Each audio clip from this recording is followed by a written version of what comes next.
दिया डोगरा जी। राधे राधे, प्रणाम गुरु जी। श्री हरिवंश। गुरु जी, अगर कोई बार बार बुरा करे और हम अच्छा ही करते जाएं पर दूसरा व्यक्ति बुरा ही करता जाए तो संयम कैसे रखें? ऐसा नहीं होता है। हमें अच्छाई का अभिमान है, अभी अच्छाई है नहीं। अब थोड़ा अध्यात्म की बात है, इसलिए शायद आपको ना समझ में आए।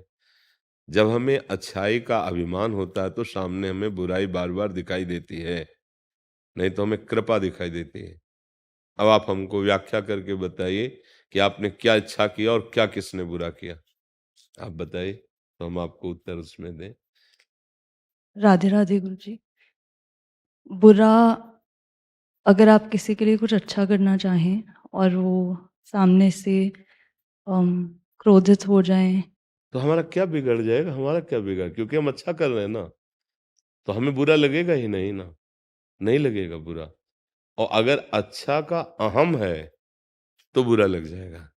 अगर हम अच्छाई कर रहे हैं, प्रायः आप इतिहास उठा करके देखिए, जो धर्म से चले हैं, जो सत्य से चले हैं, तो जिनका स्वभाव अधार्मिक है, जिनका स्वभाव कटु है, वो उनके ऊपर आक्षेप किए हैं।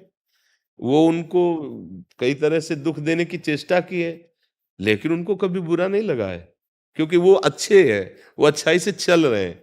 अच्छाई का अहम होना और अच्छाई होना, दोनों में अंतर है। अहम होगा तो बुरा लगेगा, और अगर वास्तविक अच्छाई है तो फिर बुरा नहीं लगेगा। मर्जी एक पे अपेक्षा हो जाती है कि वो भी अच्छा करे हमसे, तो ऐसा वो अच्छाई ही नहीं हुई, उसको अच्छाई नहीं कहते। कि हम अच्छा कर रहे हैं वो कैसा भी करे। हाँ, हम अपने कर्तव्य का पालन कर रहे हैं। जैसे मान लो पत्नी है और पति है, अब इनका कर्तव्य है पति को अनुकूल रखना, उसकी सेवा।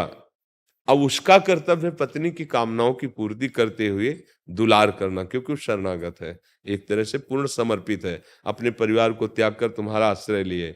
जब हम अपने कर्तव्य को करेंगे और वो अपने कर्तव्य को नहीं करेगा, तो हमारे हृदय में ये आकांक्षा होगी कि मैं इनकी पत्नी हूं, इनका कर्तव्य है ये करें, वहीं दुख होगा।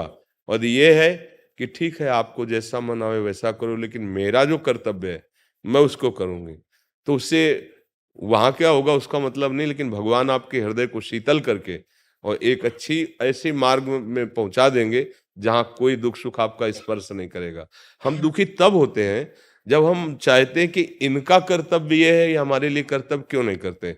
हम तो अपने कर्तव्य का पालन कर रहे हैं, पर ये अपने कर्तव्य का पालन नहीं करते, तब हमें दुख होता है। और जब हमें ये होता है कि मुझे अपने कर्तव्य का पालन करना है, तो एक दिन वो टूटेगा, एक दिन वो झुकेगा, एक दिन वो आपके सामने गिड़गिड़ाएगा, क्योंकि आप अपने कर्तव्य में निष्ठ। भगवान आपके साथ है, पर हम लोग वो कर्तव्य नहीं करते। हम लोग ये कर्तव्य करते हैं कि अगर हम आपको प्यार कर रहे हैं तो आप हमें प्यार कीजिए, अगर हम आपको ऐसा करते तो आप हमारे साथ ऐसा कीजिए, अगर ऐसा नहीं करते हैं तो फिर आप हमारे विरोध के पात्र बन जाएंगे। इसी का नाम संसार है। ये परहित नहीं है, ये कर्तव्य नहीं है, ये अच्छाई नहीं है, ये अहंकार का खेल है। अंतर की बात यहाँ अध्यात्म की सूक्ष्म बात होती है। व्यवहार में तो कि भाई करना चाहिए ना, पर हमें चाहिए कि अगर वो विपरीत चल रहा है तो मेरे किसी कर्म का पूर्णतया त्याग कराया जा रहा है, उसका नाश किया जा रहा है, और हम अपने कर्तव्य से चल रहे हैं, इसलिए हमारी उन्नति निश्चित होगी, भगवत मार्ग निश्चित पुष्ट होगा। पर कोई सत्संगी ही बात सह सकता है, अन्यथा प्राय ऐसा रहता है कि हम करते हैं तो आपको भी हमसे प्यार करना चाहिए, हम आपके सामने झुकते हैं तो थोड़ा तो आपको भी। ये संसार में चलेगा, परमार्थ में नहीं चलेगा। परमार्थ में कि हम आपको प्यार करेंगे, आप हमें गाली दीजिए, आप हमारा अपमान कीजिए, मैं अपनी निष्ठा से नहीं डिगूंगा, और एक दिन आपको अपने अनुकूल बना के दिखाऊंगा। ये महाराज जी कई बार अपने ही धोखा दे जाते हैं। है, कई बार अपने लोग ही धोखा देते हैं, तो हम फिर क्या किया जाए? अपने कोई है ही नहीं है, भूल करते तभी तो धोखा है। अपने तो प्रभु है, और वो कभी धोखा कर नहीं सकते। आपने प्रभु को अपना नहीं माना ना, तो देखो भूल कर ही ना, और वो कभी धोखा देते नहीं, प्रभु कभी नहीं धोखा देते, नहीं देते। अभी उनको उनका परिचय आपको मिला नहीं, इसलिए वो कभी धोखा नहीं। वो सत्य है, वो सच्चिदानंद है, और यहाँ कोई प्यार नहीं करता, सब धोखा है।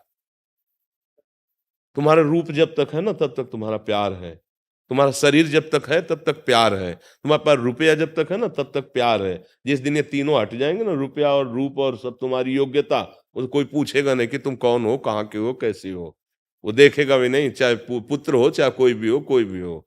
वो हमने देखा है, बूढ़े ठाड़े कमरे में ऐसे बिताए खांसते रहते हैं, बहू बेटे ना, हाँ आराम से कार में बैठ के घूमते हैं, हलवा पूड़ी खाते हैं, उनके लिए ध्यान ही नहीं दे रहे कि पूरा जीवन हमारे प्रति लगा दिया, अब हमारा अवसर इनकी सेवा करने, कोई सेवा नहीं करता। तो इसीलिए तो समझा रहे सब संत महात्मा जन के होश में हो जाओ, एकमात्र साथी भगवान है। अगर उससे तुमने प्यार नहीं किया तो यहाँ कोई प्यार करने वाला नहीं, यहाँ सब नाटक चल रहा है। तो इसलिए हमें तो लगता है कि ड्रामे का खेल चल रहा है माया का, तो इस ड्रामे से बचने की कोशिश की जाए, भगवान को अपने जीवन में मिलाओ, उनको अपना साथी बनाओ और फिर निकल जाओ इस माया समुद्र से। यहाँ कोई सहयोगी नहीं है। नहीं, हम कोई नई बात नहीं करें, आप रोज घटना सुन रहे हो संसार की। हरि गुरु के सिवा कोई अपना नहीं भाई। अगर समझ पाओ तो समझ पाओ, ना समझो तो आगे समझ जाओगे। माया समझा देगी, बड़ा विचित्र खेल है। बर्लिन जी, जर्मनी। महाराज जी राधे राधे। श्री हरिवंश। महाराज जी आपके चरणों में कोटि कोटि नमन। महाराज जी मैं वर्तमान में जर्मनी में पढ़ रहा हूं। आपके वीडियो ने मुझे भगवत मार्ग की ओर प्रेरित किया है। मैं जानना चाहता हूं कि आध्यात्मिक जागृति की दिशा में पहला कदम क्या है और मैं पढ़ाई के साथ साथ भगवत मार्ग पर कैसे प्रवेश कर सकता हूं। जैसे कोई भी महल बनाने के पहले नींव की बहुत मजबूती की जरूरत होती है, ऐसे चाहे आध्यात्मिक उन्नति हो या लौकिक उन्नति हो, उसके लिए ब्रह्मचर्य की बहुत आवश्यकता होती है। किसका प्रश्न है? हाँ, ब्रह्मचर्य की बहुत आवश्यकता होती है। अगर ब्रह्मचर्य ठीक नहीं है तो ना वो लौकिक विशेष उन्नति को प्राप्त होगा और ना आध्यात्मिक उन्नति को प्राप्त होगा। आज हमारे समाज में सबसे पहला नाश ब्रह्मचर्य से प्रारंभ हो रहा है। छोटे छोटे बच्चे, छोटे छोटी बच्चियां, जिनको बहुत संयम से रहना चाहिए, इन कोमल अवस्थाओं में जीवन की जो जीवनी शक्ति है उसको सुरक्षित रखना चाहिए, वो आजकल नष्ट किया जा रहा है। गर्लफ्रेंड बॉयफ्रेंड, ये जो नौटंकी नाटक माया का चला है ना, ये बहुत नाशकारक है। क्योंकि नई अवस्था में मन वैसे ही उद्दंड होता है, अब और खुली छूट हो गई है। माता पिता का भय नहीं, शास्त्र का भय नहीं, कानून का भय नहीं, तो वैसे ही उद्दंड मन और निकल पड़ा। अब वो मनमानी आचरण जो कर रहा है, और उसकी न लौकिक उन्नति और न पारलौकिक उन्नति। लौकिक उन्नति मानो जो पुरुष या जो माता बहन संयम से हैं और फिर उनका जब ब्याह हुआ तो अपने पति को प्रभु की भावना से देखा, जीवन साथी की भावना से देखा, और वो उसको अपने जीवन साथी की भावना, और दोनों एक दूसरे की गलतियों को क्षमा करते हुए, एक दूसरे की भावना का सपोर्ट करते हुए पूरे संसार में अपना जीवन व्यतीत करते हुए भगवान को प्राप्त हो रहे हैं। गृहस्थी से भगवान की भी प्राप्ति होती है। हम लोग गृहस्थी में तो पैदा हुए, आकाश में थोड़ी पैदा हुए। अगर माता पिता के पावन विचार और धर्मात्मा ना होते तो हम लोगों का जन्म कैसे हो जाता। अब जब बच्चापन से ही तुमने 2-4 बच्चों से गलत संबंध कर लिए या 2-4 बच्चियों से, अब तुम गृहस्थी में संयम में रह पाओगे? तुम गृहस्थी के लायक रह गए हो? तुम्हारी संतान देशभक्ति या भगवत भक्त हो पैदा होंगी? संभावना ही छोड़ दीजिए, क्योंकि मूल ही आपने दोष युक्त कर लिया भाव। तो बच्चा अध्यात्म में चलने के लिए तो अनिवार्य है ही ब्रह्मचर्य, पर लौकिक के लिए भी ब्रह्मचर्य है। और आप जिन देशों की बात कर रहे हैं वहां ब्रह्मचर्य नाम की कोई वस्तु नहीं है। विदेश में शब्द थोड़ा कड़वा है, पशुता का आचरण है, न पवित्रता का निर्वाह है, न संयम का निर्वाह है। खान पान का क्या स्वरूप है आप देख रहे हैं, उनकी विलासिता का क्या स्वरूप आप देख रहे हैं। भला ऐसे देशों में रहकर कोई ब्रह्मचर्य से रह जाए तो मुझे लगता है मगरमच्छ के बीच में वो तैर रहा है आनंद से, बहुत बहादुर आदमी है, ली जाएंगे मगरमच्छ। तो जहां विलासिता इस कोटि की दौड़ रही है कि आज यहाँ कल वहां परसों वहां, तो आप भी तो उसी मन वाले हैं और वहीं गए हैं। तो अगर आप इसको बचा पाए, बचाया जा सकता है। जैसे लंका में रह के विभीषण जी ने भक्ति की, ऐसे की जा सकती है, पर बहुत कठिन है। क्योंकि जैसा वायुमंडल होता है, हमको वैसे ही ज्यादा सपोर्ट मिलता है। वायुमंडल व्यभिचार युक्त है तो हमारे भाव व्यभिचारी बनने में बहुत ही प्रवीण होंगे। और संयमी वातावरण है, जैसे धाम है, इधर देखो नाम कीर्तन कथावार, तो इधर भक्ति का सपोर्ट अधिक, पर सब कोई थोड़ी यहाँ रहेगा। पर अगर आपको वहाँ उन्नति प्राप्त करनी है तो पहली आपकी सीढ़ी होगी, पहला सोपान होगा ब्रह्मचर्य। दूसरा होगा कोई नशा न करना, किसी भी तरह का कोई नशा। जैसे आजकल बच्चे नहीं है, ड्रग्स से सब गंदी गंदी वृत्तियां धारण कर लेते हैं, बिल्कुल नहीं, कदापि नहीं। और तीसरी बात, जितना भी बन सके नाम जप करो। 10 मिनट सही, 15 मिनट सही, कुछ समय ऐसा निकाल लो नाम जप का। और अगर भोजन पवित्र हो गया तो इतनी बातें आप सुधार लो, आगे भगवान देख लेना कैसा मंगल करते हैं। अब बहुत समस्या है, बच्चा कैसे बोले जबान से। पहले था कि अधर्माचरण करने वाले लोग तलवार की नोक पे मांस जबान पे रखवाते थे, नहीं तो गला काट देंगे। और आज आप विदेश में पैसा दे के खाते हैं, तुम पूछते हो क्या किसका? तो बच्चा कैसे हम बताएं, कैसे समझाएं? जहां ऐसा खान पान ही है, कोई रसोई ऐसी नहीं मिलेगी जिसमें मांस ना हो। कैसे कोई बुद्धिमान होगा, कैसे कोई धर्म में चलेगा, कैसे कोई। अच्छा तुम बच्चे हो, अभी तो है नहीं कि एक अपना अलग सिस्टम है, वो बनाया खाया। अब तो जहाँ घर पे मतलब मई से पहले में जब मैं यहाँ पे भी था तो फिर यहाँ पे मैं पहले मांस खाता था, लेकिन मई के बाद से इस साल से मांस मैंने पूरा छोड़ दिया है। और उसके अलावा क्या कहते हैं, अब घर पे ही बनाते खाते हैं, और बाहर भी क्या कहते हैं पूछ लेते हैं कि उसमें अंडा तो नहीं है, उसमें मांस मच्छी तो नहीं है। तो हाँ बाहर जैसे बच्चा, हम तो इतना कहते कि जिस रसोई में पात्रों में मांस रंध गया उसमें दाल रोटी भी बना के दे तो वो आसुरी आसुरी ही मानी, राक्षसी ही मानी जाती है। पर देख लो बच्चा, जैसे बने तो नाम जब करते रहे ना, तो ब्रह्मचर्य पर थोड़ा ध्यान रखना, आहार शुद्धि रखना, अपना लक्ष्य दृढ़ हो जाए तो कहीं भी वो अपने को बचाया जा सकता है। पर है बहुत कठिन, क्योंकि वातावरण का प्रभाव पड़ता है। अभी बड़े भाग्यशाली हो जो आपके मन में ऐसी जिज्ञासा है, आप ऐसे सतमार्ग में चलना चाहते हो, तो भगवान सहयोग भी देते हैं, सामर्थ्य देते हैं। तो जो आपसे कहा, इस पर विचार करना और इसको पालन करने की चेष्टा करना। वो क्या, करुणा में भगवान है, वही सब कृपा करेंगे। राजीव चौधरी जी। राधे राधे महाराज जी। महाराज जी, मेरे द्वारा 40 वर्ष पूर्व दीक्षा ली गई थी। गुरुजी शक्ति उपासक थे, उन्होंने 12 वर्ष पूर्व शरीर छोड़ दिया है। मैं प्रतिदिन पीताम्बरा बंगलामुखी का जाप करता हूँ। मैं प्रतिदिन आपका YouTube पर वार्तालाप एवं प्रवचन सुनता हूँ। मुझे आप में ही गुरु की अनुभूति होती है। कृपया अपने श्री चरणों में स्थान देकर भविष्य की साधना के संबंध में मार्गदर्शन प्रदान करें। देखो, भावना तो ये ठीक है कि गुरुदेव भगवान सब रूपों में है। जहां से हमारा परमार्थ पुष्ट होने लगे वहीं गुरुदेव की भावना कर ले। अखंड मंडलाकारम व्याप्तमेन चराचरम तत्पदम दर्शितमेन तस्मै श्री गुरुवे नमः। तो आपको जो गुरु जी ने मंत्र दिया है वही जपो, और आपको जो परमार्थ में बाधा समझ में आवे उसका प्रश्न कर लो। अगर आप हमसे कहेंगे कि आप अब, तो देखो हम आशिक हैं राधा किशोरी के, हमारी जबान राधा राधा राधा राधा, हम वृंदावनवासी राधा उपासी, बस दूसरा अगर हमसे पूछोगे तुम्हारा नशा क्या है तो ये है। आप जो पूछोगे कि मेरे लिए आदेश क्या है, तो जो गुरु मंत्र मिला है गुरु मंत्र जपो, और जो साधना में विक्षेप लगे उसका प्रश्न कर लो, उसका उत्तर मिल जाएगा।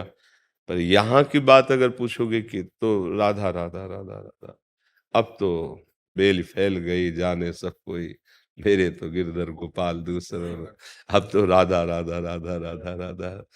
अम्बा जी की कृपा हुई आपके हृदय में तो श्री जी की तरफ, पर ये प्रेम मार्ग है। इसमें परवाह नहीं होती। प्रेम एक अलौकिक वस्तु होती है। आपको प्यार किया है, आप चाहे जितना मुझे दुत्कारो और मेरे ही सामने दूसरे को प्यार करो, पर हम तो सिर्फ आपसे प्यार करेंगे। प्यार का जो स्वरूप है ना, वो ऐसा नहीं कि हम आपसे प्यार करते आप हमारी तरफ देखो, हमसे प्यार करो। चाहत होती है, पर सच्चा प्रेमी यही चाहता है, हम आपसे प्यार करते हैं, आप मुझे दुत्कारो, मेरे ही सामने दूसरे को गले से लगाओ, पर आप तो बहुतों से प्यार कर सकते हैं, पर मैं केवल आपसे प्यार करता हूं। आप प्रभु हैं, आपके लाखों भगत हैं, लेकिन नाथ मेरे लिए तो सिर्फ आप हैं। तो ये जो प्यार का है ना, ये बड़ा हृदय जो है इसमें एकदम अनन्य होता है। इसमें कोई परवाह नहीं होती। ठाकुर जी से भी कोई चाह नहीं होती, कोई चाह नहीं कि हमारा मंगल हो, हमारा कल्याण हो, हमें मिलो। तुम मत मिलो, तुम्हारी याद में हम आहें भरकर रो रो के जीवन व्यतीत करेंगे। मिलना हो मिल लेना, ना मिलना हो ना मिलना। एक प्रेम जो होता है ना, एक वो अलग होता है, वो ये सब सिद्धांतों से एक अलग होता है। ये प्रेम जो है बड़ा, तो अब हमको छेड़ोगे तो ये है। हाँ, हमारा जो है, ज्यादा छेड़ दोगे तो अभी रोना शुरू हो जाएगा। क्योंकि अब वो जैसे ऐसे प्रश्न उत्तर करो तो ऐसे चलेगा, जहां मतलब पीड़ा है ना, जहां वहां छेड़ दो तो शायद इसको ही इश्क कहते हो, जैसे कोई दिल को मसला करे। भाई जी से हनुमान प्रसाद पोद्दार जी बहुत बड़े महापुरुष, एक हृदय में एक अलौकिक पीड़ा, एक अलौकिक चाह, एक अलौकिक स्थिति। अब वो मतलब जब हृदय पवित्र होगा तब समझ में आएगा। अभी तो काम क्रोध लोभ मोह मद मत्सर, अभी तो इसी को प्यार समझा जाता है ना। हाँ, प्यार ये नहीं है, प्यार तो एक अलौकिक वस्तु है।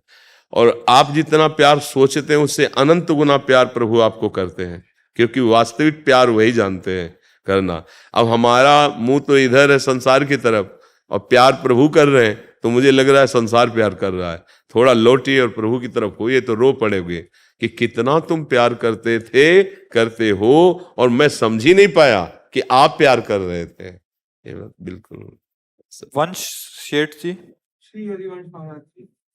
जय जय श्री हरिवंश महाराज जी, आपके चरणों में कोटि कोटि प्रणाम। महाराज जी, मेरा एक प्रश्न है। मैं एक फार्मा का छात्र हूँ, डॉक्टरी का महाराज जी डॉक्टरी का वो कर रहे हैं, और मेरी जो पढ़ाई है मुझे उसमें चूहों पर एक्सपेरिमेंट करना पड़ता है। और ये हमारी पढ़ाई में सिखाया जाता है कि जब हमारा उनसे काम हो जाता है तो उनकी हत्या भी हमें ही करनी पड़ती है, और उनकी हत्या करके हम क्षमा मांगते हैं और उनसे सलाम करते हैं। इस हत्या को शहादत बोलते हैं। परंतु मेरे मन में ये प्रश्न उठता है कि महाराज जी, जिस प्रकार पितामह भीष्म को जाने अनजाने के किए पापों को भोगना पड़ा, तो क्या हमें जो ये पाप जानकर किया है उसका फल हमें भोगना पड़ेगा? कृपया मार्गदर्शन करें इसके ऊपर। मुझे बहुत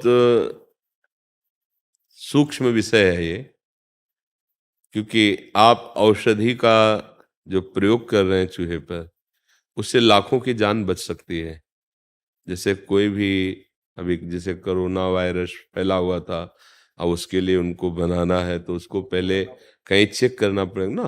तो सब योनियों में श्रेष्ठ मनुष्य योनि है, और अगर वो आपका सफल हो जाता है और लाखों लोग निरोग होते हैं, तो वो अपराध के अंतर्गत नहीं आएगा। बहुत सी ऐसी औषधियां बनती हैं जिनको आप देख लीजिए कि वो केवल फल फूल से नहीं बनती हैं, जीवों से बनती हैं। बहुत सी औषधियां बनती हैं, जो बहुत से ऐसे कैप्सूल, बहुत से ऐसी औषधियां, बहुत से ऐसे जो जीवों, लेकिन बड़ी योनि है ना मनुष्य योनि, उसकी रक्षा में आता है। तो ऐसा नहीं कि वो फिर डॉक्टर नरक जाएगा, ऐसा नहीं है। हाँ, उद्देश्य आपका चूहा मारना नहीं है, उद्देश्य है औषधि की सफलता का। अब अगर वो असफल हो जाता है तो वो फिर प्रयास करता है, लेकिन उसका उद्देश्य है लाखों जीवों की रक्षा। तो उद्देश्य उसका सही होने के कारण उसको पाप नहीं लगेगा, उद्देश्य सही होने के कारण। जैसे एक किसान का उद्देश्य है फसल रक्षा करना, और वो दीमक मारने की दवा डालता है, करोड़ों दीमक मर जाती है, तो नरक थोड़ी जाएगा, क्योंकि उसका उद्देश्य दीमक मारना नहीं है, अपनी फसल को बचाना है। फसल बचेगी तो कई जीवों के प्राण पोषण होंगे। तो कई ऐसी क्रियाएं हैं जिनमें दिखाई देता है कि दोष है। अब जैसे फसल में चूहे अगर लग जाएं तो नष्ट कर देंगे, तो फिर किसान को चूहा मार दवा रखनी पड़ती है। अब वो उसका उद्देश्य जो है वो अन्न रक्षा करना है, अपनी फसल की रक्षा करना है। जैसे जंगल में पशु हैं, लेकिन जो पशु बहुत हिंसक और क्रूर स्वभाव के हो जाते थे, राजा लोग जाकर उनको मारते थे। शिकार जो करने का उद्देश्य था वो इसीलिए था कि जैसे कुछ मृग हैं जो रोग से ग्रसित हो चुके हैं, अब प्रजा में संक्रामक रोग पैदा हो जाएगा। कुछ ऐसे हिंसक हैं जो बलात् मनुष्यों को मार दें, तो वो राजा लोग जाकर उनका शिकार करते थे। तो उनको उसका पाप नहीं लगता था, क्योंकि प्रजा की रक्षा के लिए ऐसा कर रहे थे। जैसे सामने वाला शत्रु पक्ष लाखों की संख्या में आक्रमण कर रहा है, हम अपने देश की रक्षा के लिए लाखों को मार देते हैं, तो लाखों की हत्या का आपको दंड नहीं मिलेगा, आपको विजयश्री पुरस्कार मिलेगा देश की रक्षा का। तो कुछ ऐसे बड़े सूक्ष्म विषय हैं जिनको देखा जाए तो उसमें उद्देश्य देखा जाता है। क्रिया यद्यपि अपराध जनित है कि बेचारा असमर्थ चूहा है, पर आपका उद्देश्य उसको पीड़ा देना नहीं है। अब वैज्ञानिक इसमें क्या साइंस में जब शुरुआत में ही मेढक आदि का ऑपरेशन करना, तो मेढक मर जाते हैं ना, फिर वही जाकर एक अच्छा डॉक्टर बनता है जो लाखों के शरीरों की रक्षा करता है, तो पापी थोड़ी माना जाएगा। तो बड़ा सूक्ष्म विषय है, ये जन साधारण में उत्तर नहीं आएगा। तो ये क्या कि आप एक कोमल चूहा है, खरगोश है, आप उस पर प्रयोग कर रहे हैं और वो मार दिया गया है तो तुमको पाप नहीं लगेगा उसमें, क्योंकि उसका उद्देश्य चूहा या खरगोश मारना नहीं है। वो अपने लिए मार के खा रहा हो तो बात है कि भाई वो तो जगत मंगल के लिए औषधि का प्रयोग कर रहा है, अगर सफल हो गया तो लाखों के जीवन रक्षा का कार्य। समझ रहे ना आप? परंतु महाराज जी अगर सफल ना हो पाया फिर? तो आपका उद्देश्य था, आपका प्रयास था, आपका प्रयास चूहा मारना थोड़ी था, तो आप फिर प्रयास कीजिए।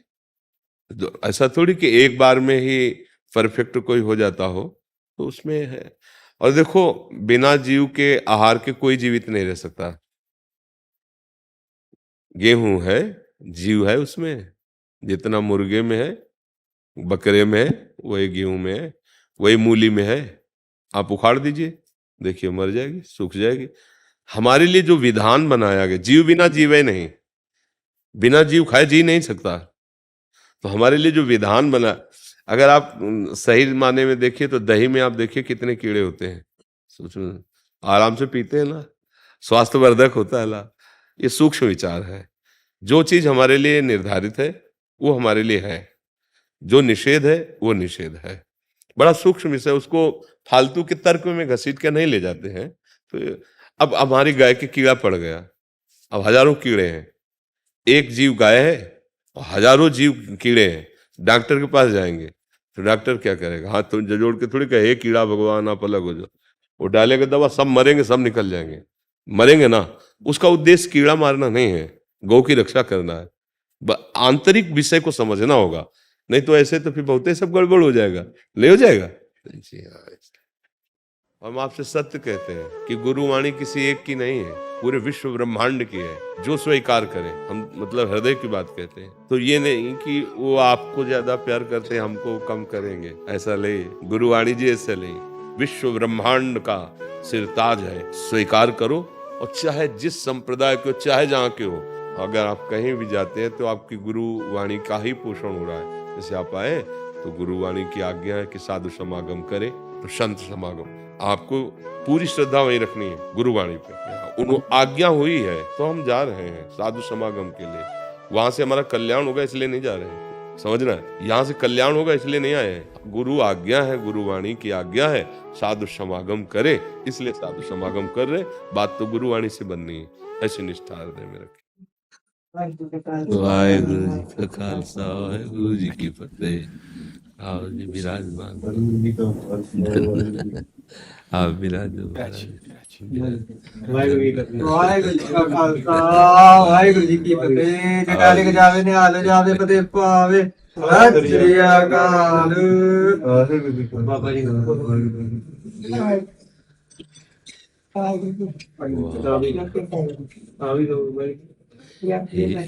ये हमारे लीला है, हाँ जी ये भी। हाँ जी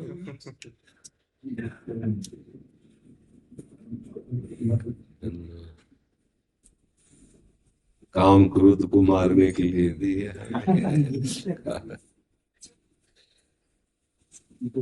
बहुत कृपा है गुरुदेव की, बहुत कृपा है, बहुत।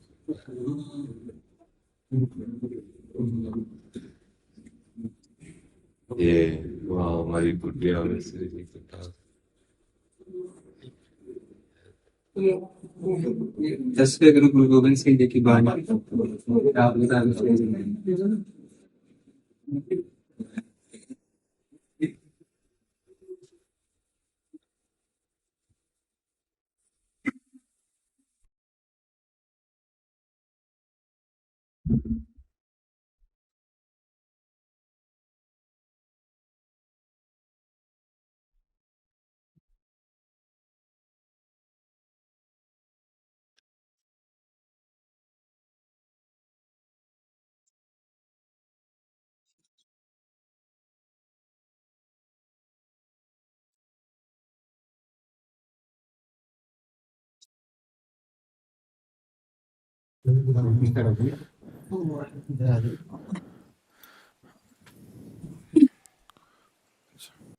गुरुजनों ने बड़े बड़े कष्ट सहे हैं, देखो आप, ऐसे इतिहास साक्षी है। जब पढ़ के देखो ना तो लगता है हमारा समर्पण, हमारी भक्ति क्या है।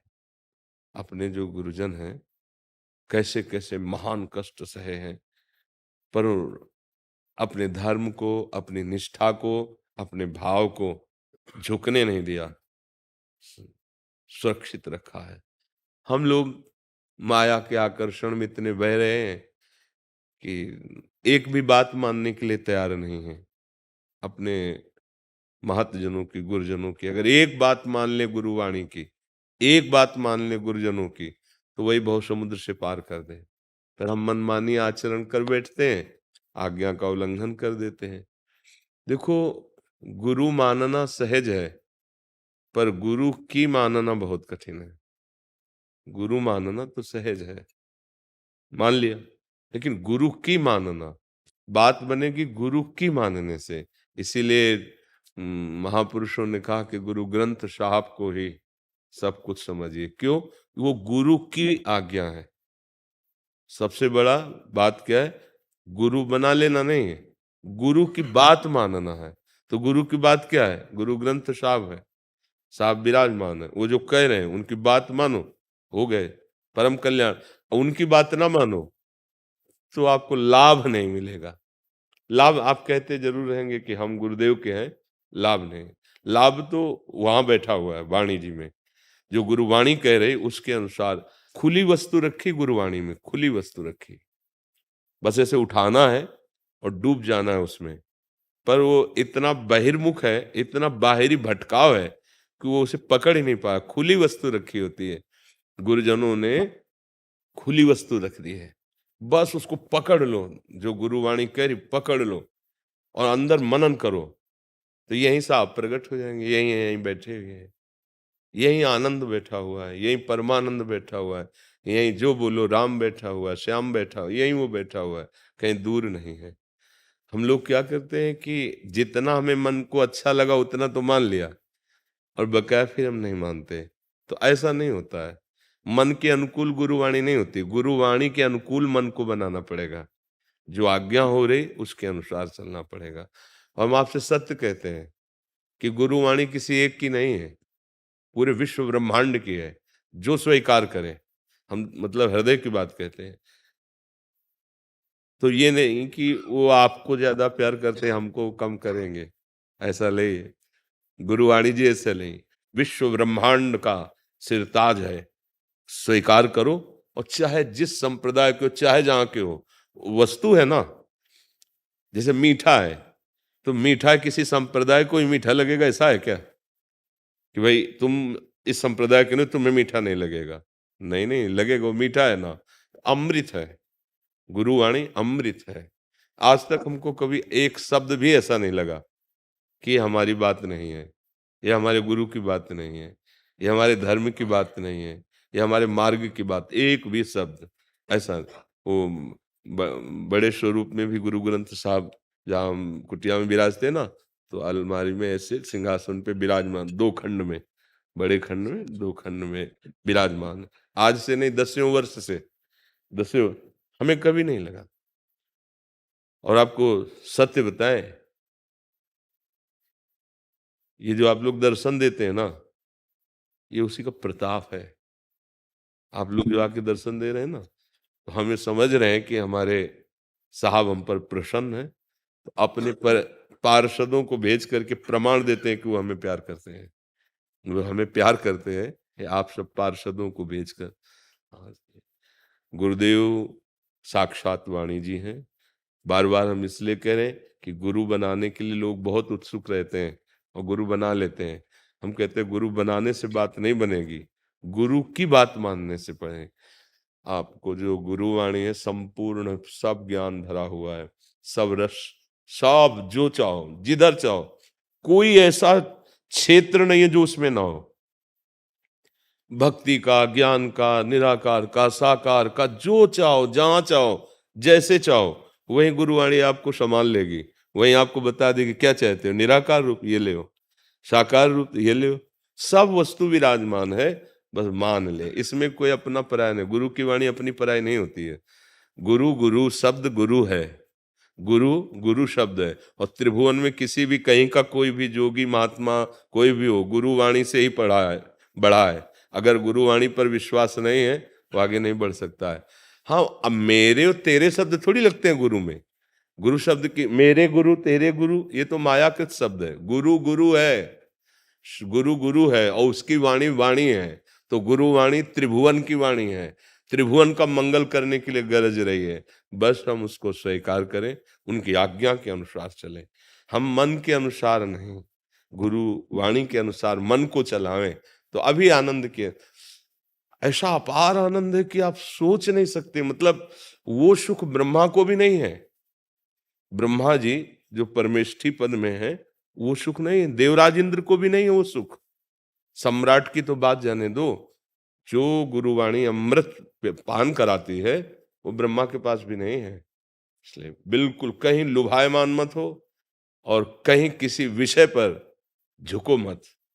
ये जो गुरुजनों ने ये पोशाक दी है, ये जो नियमावली दी है, जो अस्त्र दिया है, वो इसी बात के लिए दिया है कि क्रूर कर्मियों के आगे झुकना नहीं है। और गुरुवाणी अंदर है, ये काम क्रोध लोभ मोह मद मत्सर, इनके आगे भी झुकना नहीं। बाहर से भी अपराजित और अंदर से भी अपराजित। बाहर भी कोई पराजित न कर सके और अंदर से भी कोई पराजित न कर सके, तभी धर्म की जय होती है।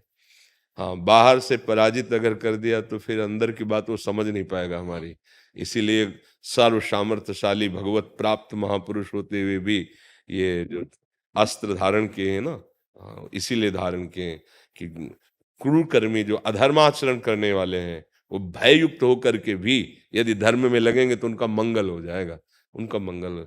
नहीं तो अंतर में इतना रस होता है कि किसी को दंड देने की भावना ही नहीं आती, नहीं आती। देखो गुरुजनों को कितना कष्ट मिला, लेकिन दंड देने की भावना नहीं आई। तेरा किया, देखो कैसे कैसा कैसा सुख है, कैसा अमृत है अंदर, कि अगर रोष कर दें तो वो नष्ट हो जाए, क्योंकि अधर्मी है, वो नष्ट हो जाए। लेकिन माता की तरह गुरुदेव का हृदय होता है, गुरु साहब का हृदय माता की तरह। जैसे उद्दंड बच्चा है ना, पर उनको बच्चे ये समझाना, अगर वो अपने स्वरूप में आकर के तो भस्म हो जाए, नष्ट हो जाए, क्योंकि ऐसी सामर्थ्य है। लेकिन वो कह रहे नहीं नहीं, अच्छा है, अच्छा है। उनके लिए अहित नहीं किया, उनका अमंगल नहीं किया, क्योंकि उनका इतना दुलार करने वाला हृदय, इतना अमृतमय हृदय है। तो हम सब उन्हीं के कथनानुसार अपना जीवन, बहुत सौभाग्य है कि संसार के राग से हटाकर अपने मार्ग में प्रभु ने लगा दिया। अब जीतना है, हारना नहीं, बस इतनी प्रार्थना है, जीतना है। जो इंद्री गुरु वाणी से विरुद्ध चेष्टा करे, रौंद दो उसको दुलार मत करना, बस इतनी बात समझना। अगर इंद्रियों का दुलार चालू रहा और ये हमको गिराते रहे तो हम अमृत रस का स्वाद नहीं ले पाएंगे। जैसे घोड़े की लगाम अगर हम खींच के रखेंगे तो सतमार्ग में चलेगा। नरसिंह मेहता जी एक बहुत बड़े महापुरुष हुए हैं, उन्होंने कहा काछ वाछ मन निश्चल राखे, धन धन जननी तेरी रे, वैष्णो जन तेई कहिए जे पीर पराई जाने ने। बात यह कि लंगोट का पक्का, जबान का पक्का और मन का पक्का, तो बोले धन्य है, उसने विजय प्राप्त कर ली। वही यहां नहीं फिसलना। जीवन का सार यही हम आपको बता रहे हैं कि अगर जवान में दो चीज होती है, एक रसेंद्री स्वाद लेना, एक बोलना। बोलना मिथ्या ना हो और स्वाद में जवान न फंसे, और लंगोट का पक्का मतलब जनेन्द्री का पक्का हो और मन का निश्चय पक्का, विश्व में कोई उसे परास्त नहीं कर सकता। धन्य धन्य जननी तेरी रे, धन्य उसकी माँ जिसका लाडला ऐसा हुआ कि जो जनेन्द्री, रसेंद्री, वाकेंद्री, इन तीन पर विशेष दृष्टि, अगर तीन पर विशेष दृष्टि और सावधान और गुरु उपदेश के अनुसार तो मंजिल दूर नहीं है। पर ये छोटी मोटी फिसलन नहीं है, ये जो काम क्रोध आदि की फिसलन है ये बहुत महीन फिसलन है, बड़ी फिसलन है, और अपने लोग यही फिसलने की चूक कर बैठते हैं। इसलिए वो जो आनंद है उसको ये ढकने वाली चीजें हैं, इनको रोक लीजिए जैसे भी बने। अगर गृहस्थ मार्ग में है तो संयम से, और अगर विरक्त मार्ग में है एकदम अमृत सेवी स्वरूप, तो भूल करके भी कदापि नहीं, प्राण दे सकते हैं लेकिन इंद्रियजन खेल नहीं खेल सकते, ऐसी निष्ठा रखी जाए। प्राण दे सकते हैं पर हम उसके विरुद्ध आचरण नहीं कर, ये थोड़ा होना चाहिए, बिल्कुल एकदम अलर्ट सावधान, चूके तो मारे गए। ये चढ़ाई ऐसी है कि इसमें चूके फिसल गए। सेवा भावना, भक्ति भावना, प्रिय भावना इसी में आता है। बहुत सूक्ष्म बात है ये। आप सूरवीर हैं परमार्थ के, ऐसे कोई नहीं आएगा कि ललकार के आवे, ऐसे आएगा आपके पास, आपको गिराने के लिए ऐसे आएगा। भक्ति का रूप रख के, सेवा का रूप रख के आपको पहचानना है। जिसके संग से गुरुवाणी के विरुद्ध आचरण हो जाए वो भक्त नहीं हो सकता, वो सेवक नहीं हो सकता, वो मित्र नहीं हो सकता, वो शत्रु है। तत्काल दूरी बना ली जाए बिल्कुल, तो फिर आगे प्रकाश हो जाता है। अलग अलग मार्ग, जैसे गृहस्थ मार्ग तो एक सीमा में उसको रखा गया है, लेकिन जैसे विरक्त मार्ग है मतलब आजीवन गृहस्थ स्वीकार नहीं, फिर उसमें ये प्रण लेना चाहे कि प्राण चाहे भले चले जाए तो हम धर्म विरुद्ध आचरण नहीं करेंगे। चरित्र पावन, गुरुजनों के पावन चरित्र हुए हैं तो हम उन्हीं के बच्चे, तो हमारा चरित्र पावन हो, आपके चरित्र को कोई खरीद ना पावे, बस इतनी सावधानी रखनी। और तो गुरुदेव सब संभाले ही हैं। जो कहते नहीं कि वाहेगुरु का खालसा वाहेगुरु की फतेह, फतेह तो है ही, कोई गिरान, बस यहाँ हमसे अगर चूक हो जाएगी तो फिर बात अलग होगी। आप समझ पा रहे हैं ना हमारे अंदर की बात जो हम कहना चाहते हैं। हाँ, अगर आपको त्रिभुवन पर विजय प्राप्त करनी है, माया पर विजय प्राप्त करनी है, तो बस इन इंद्रियों को देखना कि ये इंद्रियां कहीं हमको शिथिल करके गिरा न दें। अगर यहां से बच गए आप तो आगे अमृत कुंड है, उसमें जहां डूबे तो इनकी जरूरतें नहीं पड़ेगी। जैसे एक बहुत निर्मल शीतल जलाशय प्राप्त हो जाए तो छोटे मोटे गड्ढों की याद नहीं आती है, ऐसे ही जब गुरुवाणी की कृपा से अमृत में प्रवेश होगा ना, फिर ये सब जो गंदे विषय माया के हैं ये आकर्षित नहीं कर पाएंगे। खूब नाम सुमिरन और अपनी इंद्रियों को शासन में रखते हुए अपनी गुरु निष्ठा में रहे, अपनी गुरुवाणी में रहे। अगर आप कहीं भी जाते हैं तो आपकी गुरुवाणी का ही पोषण हो रहा है। जैसे आप आए तो गुरुवाणी की आज्ञा है कि साधु समागम करे, तो संत समागम, आपको पूरी श्रद्धा वहीं रखनी है गुरुवाणी पे। उन आज्ञा हुई है तो हम जा रहे हैं साधु समागम के लिए, वहां से हमारा कल्याण होगा इसलिए नहीं जा रहे हैं, समझना है। यहां से कल्याण होगा इसलिए नहीं आए हैं, गुरु आज्ञा है, गुरुवाणी की आज्ञा है, साधु समागम करे, इसलिए साधु समागम कर रहे। बात तो गुरुवाणी से बननी है, ऐसी निष्ठा हृदय में रखें। वाहिगुरु जी की मेहंदी बनी कि ना एक कि ना कई बार ना मुझे ऐसे कल्पना होती है, कल्पना बहुत ज्यादा बार कल्पना होती है भाई गुरु से महान या कोई और दिखते हैं, तो मेरी कल्पना है कि आज आगे में सच में जैसे ऐसे ना नहीं, भक्त के हृदय में कल्पना नहीं होती, वो सत्य होता है। कल्पना सांसारिक शब्दों में प्रयोग किया जाता है, लेकिन जैसे हमारे गुरुदेव आ रहे हैं या कोई महापुरुष आ रहे हैं या कोई सत्य विषय आ रहा है स्वप्न में या जागृत में या बैठे बैठे, तो वो आ रहे हैं, वो सत्य हैं, उसको कल्पना कभी नहीं माननी चाहिए। कल्पना वो होती है जो मायाकृत होती है। सदगुरु कल्पना नहीं होते, संत कल्पना नहीं होते, जो गुरु का प्रताप है वो कल्पना नहीं होती। कब बैठे बैठे ऐसे चिंतन में डूबे और कोई लीला चल पड़ी, तो कल्पना नहीं है, वो कृपा है, वो गुरु कृपा है, उसे कल्पना नहीं कहते।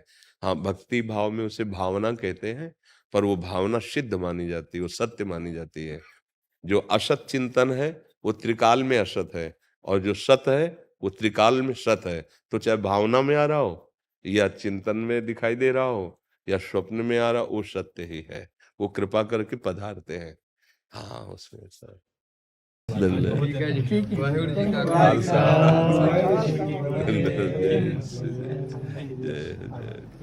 आप सबके चरणों में प्रणाम। धन्यवाद, धन्यवाद, धन्यवाद।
अरे तप्त कंचन सुनाओ ना। तप्त कंचन गौरांगी राधे वृंदावनेश्वरी विश्वाणुस्ते देवी पाममामि हरे प्रिये।